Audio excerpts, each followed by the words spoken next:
Even this has Iron Man on it. Look at that. Iron Man is everywhere.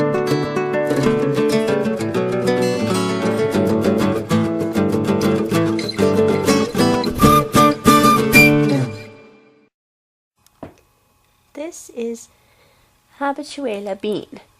His name is Spanish for bean. I named him that because when I was little, for some reason, everything that I had was named Habichuela. I think I had heard it on something. So all of my toys, my parents would ask me what they were named and I would say Habichuela.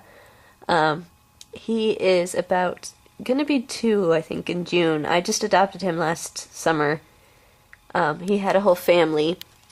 He had sons and a wife, but he was getting sold on Craigslist because his previous owners were moving, and they're too delicate to move very far. Unless you're gonna, like, pack him up on a plane or something, but I think she was gonna go on a car trip, and that would be a little bit stressful for them. So, I took him in, and you can't really see him right now because he's sleeping. And he probably wishes that I would shut up. But that's just a little bit about Hobby. Now let me introduce you to Francois. This is Francois. He is a dumpy tree frog. He is usually hiding, because during the daytime he's asleep. But right now he is awake. My sister got him at PetSmart, sort of like where we adopted Lizzie. But he's a frog, not a cat, so the adoption process is a little bit simpler. And my sister's had him for maybe 2 years now. She had him when I first moved in, but she had just gotten him. He eats the abundance of cockroaches that live in our kitchen. Are you jealous, Yuki? She thinks she should be filmed. The other pets don't matter. She should be filmed. She should be filmed at all times. So now you've met every single pet that I have, at least in some form. It's Thursday. It's rainy outside. It was rainy outside yesterday, too. I spent all of yesterday at my parents' house waiting to see my aunt and my cousin, and they were in DC all day, so they never even came. So I just ended up leaving at midnight. I'd waited the whole day. I'm not bitter. Seeing Lizzie is awesome. She's one of the lights of my life. I was just determining that I have a bajillion lights of my life. There's Ben, Tara, Amber, Owen, Lizzie. Lots of people are the lights of my life. She was playing on the stairs with me for a long time yesterday. I spent all of yesterday pretty much just playing with a kitten. I read a little bit of The Pianist, though, and that's what I wanted to talk about today.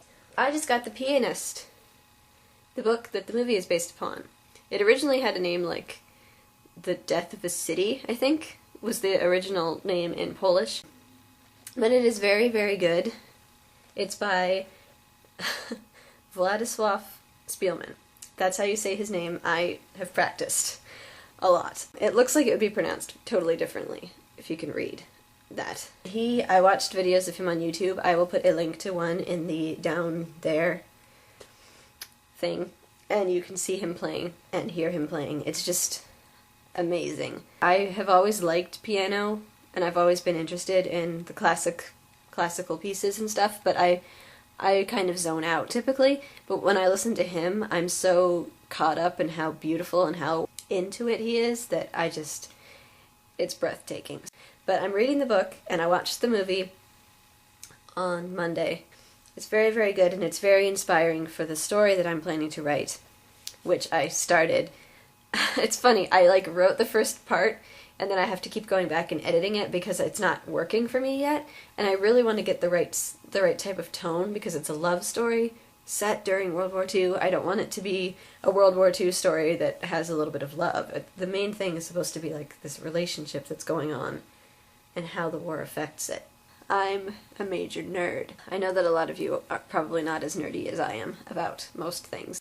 When you read books that are about historical events, do you like books that are very, very fact-oriented, like the historical context takes over a lot of the story? Or do you prefer books that are more like Gone with the Wind, where there's this big story and then all the historical context is just kind of interwoven around it? I wanted to know your opinion on that, so if you do have an opinion on that, please put it in my pants, or the doobly-doo, or the down below, or Jeff. It has a lot of names. And Pepper Potts. It always makes me think of John Cleese dressed as an old woman.